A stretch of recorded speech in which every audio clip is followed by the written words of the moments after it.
Halo guys, kita masuk di penetapan instrumen yang berjudul kalibrasi skala absorban spektrofotometer pada daerah visible dengan menggunakan standar COSO 4, lalu pengecekan kebersihan kuvet spektro dan pengecekan keakuratan kuvet. Untuk dasar prinsip dan reaksinya di sini tidak ada ya guys, karena ini kayaknya cuman proses kalibrasi biasa.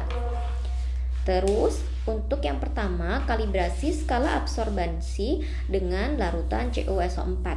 Nah, pemilihan larutan CuSO4 ini memiliki alasan.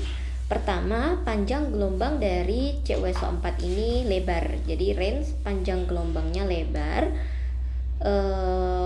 sehingga kita bisa mengukur variasi absorbansi yang terjadi di setiap panjang gelombang tersebut ya.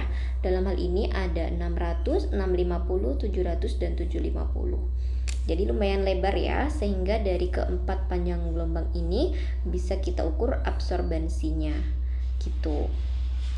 Jadi terus yang kedua, dia memiliki warna ya, dia merupakan larutan yang berwarna sesuai ya, bahwa di sini dia diukur pada panjang gelombang visible. Terus juga warna tersebut stabil ya, warnanya itu stabil, nggak yang mudah berubah dengan nggak yang mudah berubah atau terurai begitu. Nah untuk cara kerjanya, pertama ditimbang 0,5 gram CuSO45H2O atau tembaga 2 sulfat pentahidrat ya. Kemudian dilarutkan dia dengan aquades, lalu dimasukkan ke labu ukur 50 ml dan ditambahkanlah 4,5 H2SO4 pekat, dihimpitkan dengan aquades dan dihomogenkan. Nah, untuk fungsi dari H2SO4 itu sendiri sebenarnya dia sebagai suasana asam ya, serta untuk mencegah hidrolisis. Jadi, dia sebagai suasana asam karena biasanya kalau diukur spektro tuh biasanya seringkali ada penambahan asam ya, gitu. Terus selain sebagai suasana, dia juga bisa mencegah hidrolisis karena kan Cu kalau ketemu sama H2O itu kan gampang banget terhidrolisis ya menjadi COH2 kali yang mengendap, sehingga hal ini tidak diinginkan gitu. Maka harus ada penambahan asam untuk mencegahnya. Nah, berikutnya adalah diukur pada panjang gelombang 600, 650, 700 dan 750. Masing-masing diukurnya 3 kali. Jadi di panjang gelombang 300 3 kali pengukuran, 650 juga gitu. 600 ya, 3 kali pengukuran, 650 dan seterusnya juga kayak gitu. Nah, terus selain kita preparasi larutan tembaga sulfat, kita juga melakukan preparasi belangko. Jadi di sini kalau belangko isinya semuanya kecuali Cu-nya ya. Berarti dimulai dari labu ukur 50 diisiin sama asam sulfat dan dihimpitkan dengan aquades, dihomogenkan. Gitu. Terus diukur di panjang gelombang yang sama, masing-masing dibacanya juga sama, yaitu 3 kali semua. Nah untuk hasil pengukurannya nanti kalian bakal lihat seperti ini ya anak-anak. Di sini di panjang gelombang 600 rentang absorbensi toleransi itu adalah 0,001 dan nilai absorbensi acuannya itu 0,068. Jadi toleransinya itu, maksudku toleransi itu adalah kesalahan atau selisih antara pengukuran yang asli terhadap acuan atau standar itu harus maksimal tuh 0,0001 gitu guys ya. Nah, tetapi pada saat diukur ternyata ketika diukur 3 kali pengukuran dengan nilai absorbansi ini rata-ratanya adalah 0,0540 ya, ini rata-ratanya 0,0540, terus belangkonya 0,000, maka selisihnya adalah 0,0540 ya, selisihnya atau toleransinya berarti 0,0540. Sedangkan di sini toleransi yang diberikan hanya 0,001, sehingga ini nilai acuan kalau dibandingkan dengan nilai acuan kalau dibandingkan dengan sebentar ya guys.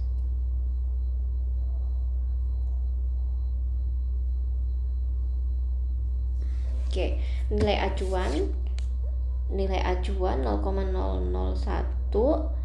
dikurangi sama 0, sorry ya, aku salah. Dia di sini dia dihitung nilai acuan dikurangi, jadi nilai acuan di sini adalah 0,068 dikurangi selisih antara absorbensi standar terhadap absorbensi belangko, jadi 0,0540. Nah, hasilnya 0,0140. Dan pada saat kita bandingkan toleransi dengan 0,0140 dengan 0,001, maka ini tidak memenuhi persyaratan, ya, gitu. Nah, ini bisa jadi mungkin apanya ya, mungkin ada kontaminan atau apa gitu ya anak-anak ya. Oke, terus kalau kita lihat lagi dari segi 650, di sini toleransinya 0,003, terus acuannya harusnya tuh dapatnya 0,224. Nah, ini harusnya 0,22 sekian, tapi ini kita cuma dapatnya 0,1 gitu ya guys ya. Jadi kayak ya lumayan jauh ya dari absorbensi acuannya. Nah, tetapi kalau kita kurangi dengan belangko ya, jadi 0,1316. Ya, ini harusnya dirata-ratakan. Ini rata-ratakan. Coba kita rata-ratakan dulu ya.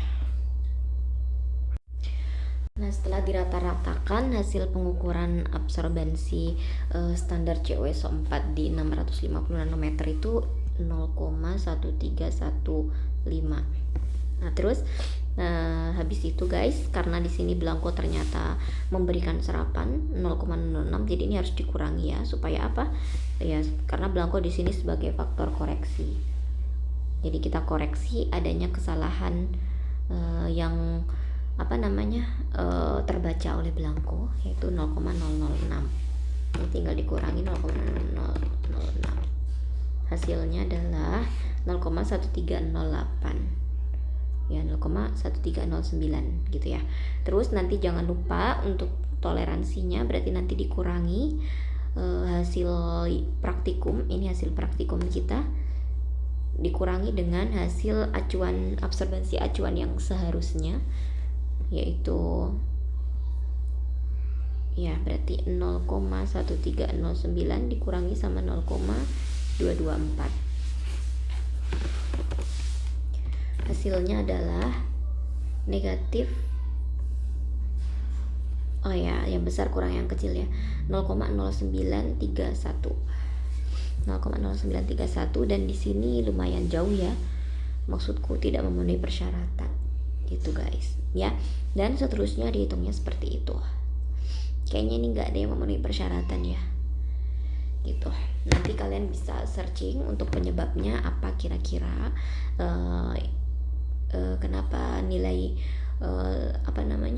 nilainya itu jauh dari toleransinya gitu. Coba ya nanti dicek lagi di literatur ya. Oke, berikutnya adalah kebersihan kuvet. Kebersihan kuvet ini kita menggunakan 2 kuvet ya anak-anak, 2 kuvet yang dibaca sekaligus, dimana kuvet pertama diisi aqua bides ya, mungkin aquades atau aqua bides. Terus kuvet kedua diisinya nggak ada ya, udara saja, nggak ada pengisian bahan kimia atau bahan apapun itu ya. Terus nanti diukur, jadi ini langsung saja aquades sama udara biasa diukur bersama di 240 nanometer untuk panjang gelombang UV dan 650 nanometer untuk panjang gelombang visible. Nah, alasan digunakan 2 panjang gelombang adalah jika ada serapan pada 240 atau daerah UV, terus misalnya ada angkanya ya gitu, ada absorbensinya terbaca, maka kuvet tersebut ada bahan kimianya. misalnya residu minyak. Jadi ada zat kimianya, misalnya residu minyak atau bahan-bahan kimia yang tersisa gitu yang nggak bersih. Oke. Nah, tetapi apabila ada serapan pada panjang gelombang visible di angka 650 terus tiba-tiba ada serapannya gitu ya, maka di sini menandakan adanya kotoran fisik ya, kotoran yang secara fisik. Contohnya kayak debu, bekas jari kita yang menempel di kuvet kayak gitu. Oke. Nah, terus untuk ini juga sama, untuk penggunaan aqua bides dan udara ini memiliki dua tujuan utama, yang mana kalau pakai aqua bides itu menandakan adanya pengotor kimia, terus kalau pakai belangko udara menandakan adanya pengotor secara fisik gitu. Jadi kalau ada serapan yang ada aqua bidesnya, kemungkinan besar dia ada zat kimia yang tertinggal atau residu-residu minyak dan sebagainya ya. Tapi kalau di belangko udara yang ada serapan, maka kemungkinan besar kuvetnya itu kotor secara fisik ya, seperti kena debu dan seterusnya.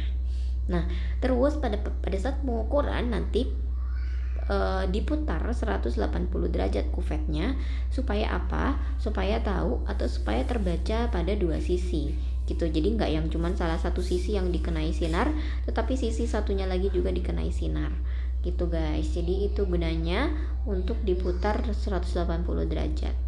Jadi untuk mengetahui kebersihan pada dua sisi kuvetnya. Oke, gitu. Nah, untuk kebersihan kuvet ini adalah datanya. Jadi pada 240 dan 650 untuk larutan uji aqua bides absorbansinya negatif ya, artinya dia bersih ya, nggak ada apa-apanya, karena bahkan dia terbacanya minus gitu. Untuk visible juga sama, terbacanya minus. Kemudian pada saat kuvetnya itu diputar, ternyata dia masih sama, minus juga, minus 0,28 gitu ya. Terus untuk yang 650 sudah mulai ada serapan 0,0319.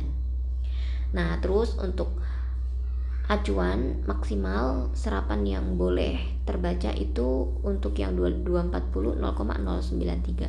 Untuk yang visible yang 650 itu maksimalnya 0,035. Dan ini semuanya memenuhi ya. Karena kalau kita lihat dia sekitar minus, ini dia minus malah ya, berarti dia sudah pasti dia memenuhi acuan gitu, karena nggak sampai 0 ya, bahkan minus. Kalau ini minus 0,03 ini, kalau ini 0,0319. Dan ini kalau dari segi acuannya berarti masih masuk ya, meskipun mepet banget ya, 19 sama 5 gitu. 0,0319 kan kayak 2, ini kan 5, berarti ini masih oke ya, masih di bawahnya gitu. Oke. Nah, untuk dari segi perbedaan, kalau misalnya A1 dikurang A2 berarti yang sisi 1 dikurang sisi 2 harusnya kan 0, alias perbedaannya kan harusnya nggak ada dong. Maksudku adalah harusnya mereka ketika dibaca lewat sisi yang A dengan dibaca lewat sisi yang B harusnya hasilnya sama dong gitu ya. Maka acuannya di sini 0,005. Jadi ini sangat 00 banget nih guys ya, 0,005. Jadi kecil banget. Nah, kalaupun dari segi praktikum di sini A1 dikurang A2, intinya yang besar kurang yang kecil hasilnya 0 minus ya. Jadi masih oke. Nah, untuk ini juga sama, 0,0311 minus 0,0311 dikurangi 0,0319. Itu yang besar kurang yang kecil. Atau ya pokoknya intinya ini dikurangi aja ya guys. Berarti hasilnya 0,0319 dikurangi 0,0311, ya hasilnya 0,0008 gitu. Oke, jadi dia masih oke ya, masih memenuhi gitu kan, 0,000. Oke, 8. Oke guys, bisa dipahami ya anak-anak ya. Ini cara menghitungnya tinggal yang besar kurang yang kecil aja. Tetapi maksudku dalam artian minusnya itu diabaikan dulu saja ya. Minusnya jangan dihitung, jadi 0,2829 sama 0,2819, berarti ini 0,000010 gitu. Jadi ini tinggal dikurangi aja yang besar kurang yang kecil, abaikan minusnya. Cuman nanti di akhir baru dikasih minus gitu. Oke. Karena kalau nggak kayak gitu nanti hasilnya apa ya, ngaco gitu ya guys ya. Jadi menghitungnya seperti itu, karena memang harusnya malah kalau negatif kayak gini dianggap sebagai 0 ya anak-anak ya. Justru ini harusnya 0 ini gitu. Nah ini juga sama, berarti 0,0319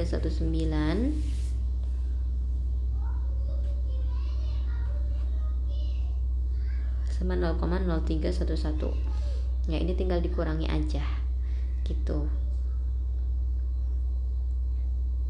Oke, jadi kurang lebih seperti itu ya untuk perhitungannya. Namun ini aku masih agak kurang yakin terhadap selisih, perhitungan selisihnya, karena kalau dari segi kaidah matematika dia agak menyimpang ya, dia menyimpang. Maka nanti tolong ditanyakan ya pada saat di lab cara pengurangan A1 sama A2 nya, apakah tanda minusnya itu dianggap maksudku memang terhitung di setiap prosesnya, apakah dia diikutkan ataukah ada ketentuan khususnya. Oke, jadi bisa ditanyakan ya anak-anak ya untuk perbedaan atau selisih A1 dikurang A2. Oke. Nah, berikutnya adalah keakuratan kuvert. Keakuratan kuvert ini dia menggunakan 0,5 gram K2Cr2O7.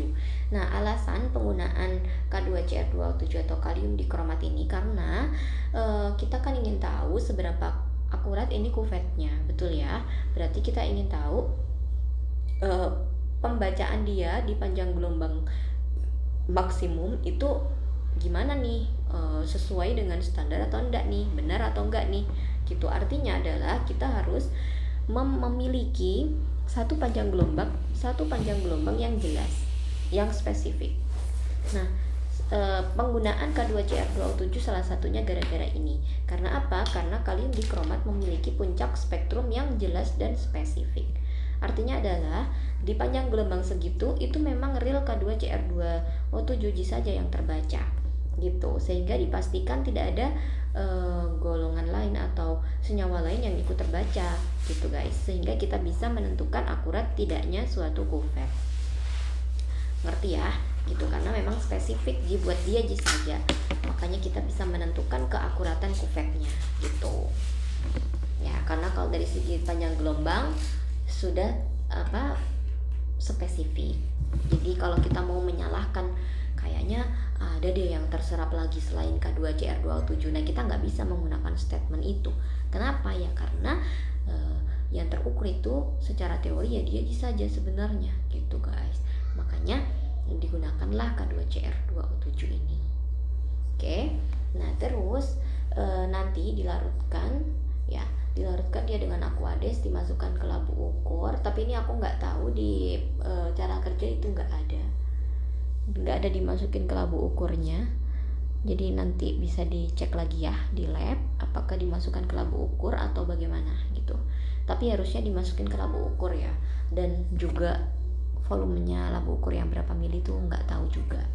Oke, terus dihimpitkan dengan Aquades dan dihomogenkan.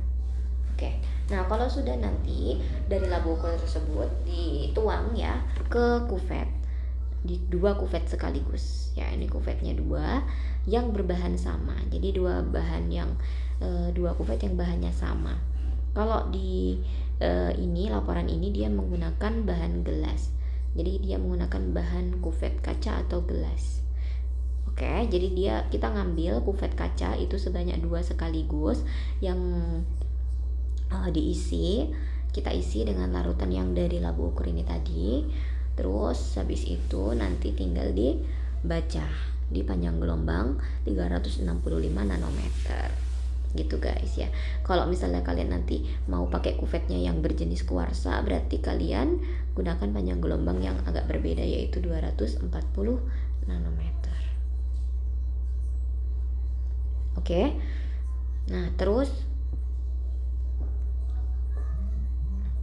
pada saat diukur ya, pada saat ini diukur di panjang gelombang 365, absorbansi kuvet yang pertama 4, kuvet yang kedua juga 4, maka selisihnya itu nggak ada alias 0.